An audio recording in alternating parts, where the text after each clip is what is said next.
ఆ యొక్క వాక్యాన్ని అనగా దేవుని యొక్క వాక్యాన్ని మనం వినడానికి ఇష్టపడాలి. ఆ వాక్యాన్ని లోబడి ఆ వాక్యాన్ని మన హృదయంలో చేర్చుకొని మనం అందరిలో కూడా ప్రార్థనలో పెనుగలాడుతూ దేవుడి దగ్గరగా జీవించాలని ఉండాలి. అందుకే 119 కీర్తనలో కీర్తనగారు అంటారు కదా, నీ వాక్యమున పాదములకు దీపము, నా త్రోవ వెలుగని.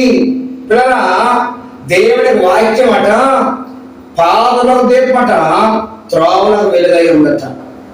అయితే దేవుడి వాక్యం ఇష్టపడాలి వినడానికి. ఎప్పుడైతే దేవుడి వాక్యం వినడానికి ఇష్టపడతామో ఆ వాక్యం మనల్ని బలపరుస్తూ మనం నడిచే మార్గం వెలుగుగా మారిపోతుందట.